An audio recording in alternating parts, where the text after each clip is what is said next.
বিষয়ে যদি কিছু সাহায্যের জন্য একটু বলেন আর কি। ফোন নাম্বারটা বলবো। আমরা শোনেন, আমাদের যারা সমগ্র শিক্ষার কর্মী তাদের সকলেরই সম্মানী খুবই কম।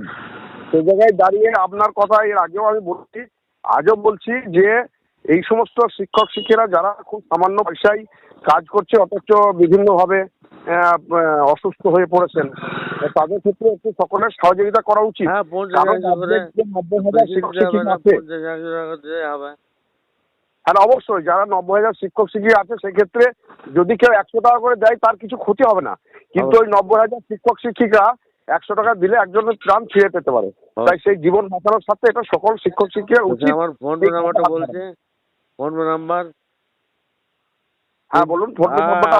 Phone number 88842444269। আর বলছি ফোন নাম্বার 88842444269। এইটাই ফোন নাম্বার। এর নাম হচ্ছে আমার বন্ধু। আমার ফোনটা খারাপ হয়ে গেছে, এর নাম্বার দিয়ে আমি পেয়ে যাবো স্যার। স্ক্রিনশটটা আমার এই হোয়াটসঅ্যাপ নাম্বার 8436 791034 এই নাম্বারে যেন স্ক্রিনশটটা দেয়। ধন্যবাদ। ঠিক আছে, থ্যাংক ইউ। হ্যালো। হ্যালো। হ্যাঁ স্যার, আমিরুল মোর্শেদ বাবু বলছেন? হ্যাঁ বলছি। স্যার, আপনারা তো দীর্ঘদিন ধরে আন্দোলন করলেন, তো ভাতা বৃদ্ধির বর্তমান প্রেক্ষাপট কি? ভাতা বৃদ্ধি কি হবে না কি হবে? দেখুন, ভাতা বৃদ্ধির বিষয়টা প্রথমেই আমি আপনার চ্যানেলের মাধ্যমে রাজ্যের সমস্ত সমগ্র শিক্ষা কর্মীদের শুভেচ্ছা এবং অভিনন্দন জানাচ্ছি। এখন ভাতা বৃদ্ধির বিষয়টা সম্পূর্ণ নির্ভর করছে এই মুহূর্তে মাননীয় আমাদের যিনি মুখ্যমন্ত্রী আছেন সেই মাননীয়। আমরা সংগঠনগতভাবে রাজ্যে যতগুলো সংগঠন আছে সমগ্র শিক্ষা রিলেটেড সমস্ত সংগঠন এই মুহূর্তে ঐক্যবদ্ধভাবে একটা লড়াই চালাচ্ছি এবং সেই লড়াইয়ের সুফল আমরা খুব শীঘ্রই পাবো বলে আশা করছি। কারণ আমরা স্পিডির সঙ্গে কথা বলেছি, আমরা মিশন ডাইরেক্টরের সঙ্গে কথা বলেছি এবং যেখানে যার এডুকেশন ডিপার্টমেন্টের আধিকারিকদের সঙ্গে কথা বলে যেটুকু বুঝেছি যে আমাদের ভাতা বৃদ্ধির ক্ষেত্রে এই মুহূর্তে কোনো সমস্যা নেই, কোনো আর্থিক ফান্ডেরও কোনো সমস্যা নেই এবং ভাতা বৃদ্ধির সমস্ত রকম প্রক্রিয়া শুরু যেটা হয়েছিল সেটা এই মুহূর্তে শেষ হয়েছে। শুধুমাত্র মাননীয়ার ঘোষণার অপেক্ষায় ভাতা বৃদ্ধিটা আটকে আছে।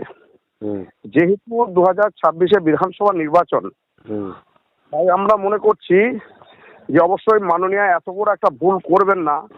যেহেতু সমগ্র শিক্ষা অভিযানে প্রায় 91,000 কর্মী আছেন, তাই 91,000 কর্মী যদি আপনি ভোট হিসাব করেন, ভোট যদি 4টে করে হয় তাহলে প্রায় 4 লক্ষের কাছাকাছি। তারপরে একজন শিক্ষক যারা শিক্ষা পেশার সঙ্গে যুক্ত তাদের নিশ্চয়ই অন্তত পক্ষে 5-10টা ফ্যামিলির সঙ্গে তাদের একটা ভালো গুড রিলেশন থাকবে।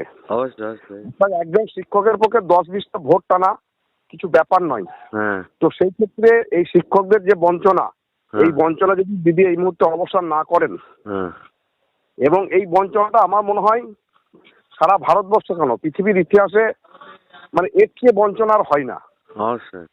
সেই জায়গায় দাঁড়িয়ে যদি মাননীয় 26-এর বিধানসভা নির্বাচনের আগে ভাতা বৃদ্ধি না করেন তাহলে আমার মনে হয় এই সরকার একটা মস্ত বড় ভুল করে বসবে এবং সেই ভুলের মাসুল কিন্তু ভোটের বাক্সে দিতে হবে।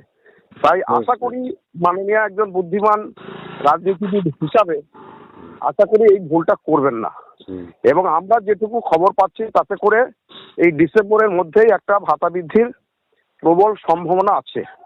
ভাতা বৃদ্ধি কেমন ভাবে হবে? 1-3-2024 অনুযায়ী না আমাদের সাধারণভাবে কিছুটা লাল সামগ্রীটা বাড়াবে? না, আমরা তো প্রথম থেকেই দাবি করে আসছি। দেখুন এই মুহূর্তে আমরা যথেষ্ট ঐক্যবদ্ধ।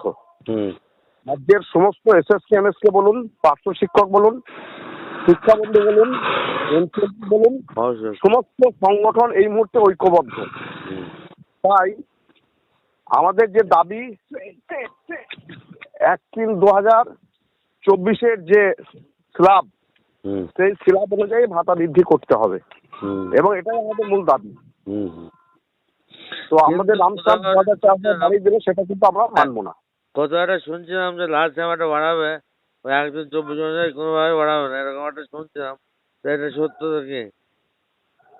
দেখুন, কি বাড়াবে সেটা সত্য, সেটা তো পলিসি মেকার একমাত্র সরকার বলতে পারবে, বা সরকারের একদম অভ্যন্তরীণ যারা আধিকারিক আছেন তারা বলতে পারবে। এই বিষয়ে তো আমরা বলতে পারবো না। তবে আমাদের মূল দাবি হচ্ছে যে 1/3/2024 স্ল্যাব অনুযায়ী আমাদের ভাতা বৃদ্ধি করতে হবে। এটা একদম পরিষ্কার কথা।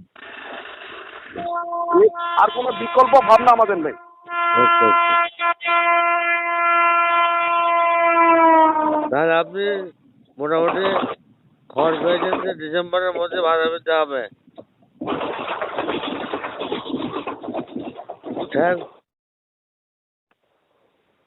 হ্যালো, হ্যাঁ, হ্যালো, বলুন।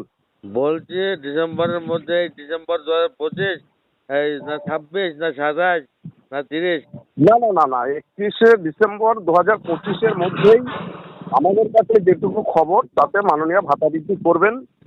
যদি কোনো আইনি জটিলতার কোনো প্রশ্ন নেই। আমরা যেটুকু কথা বলে বুঝেছি এসপিটি সহ যে সমস্ত আধিকারিকদের সঙ্গে, যেহেতু শীতকালের অধিবেশন খুব শীঘ্রই শুরু হচ্ছে, তো শীতকালীন অধিবেশনে আশা করছি যদি কোনো রকম কিছু সমস্যা থাকে সেটা কাটিয়ে মাননীয় অধিবেশনের পরেই আপনার সামনে এই কথায় ফুলচন্দন পড়ুক, আশা করছি বৃদ্ধি হবে।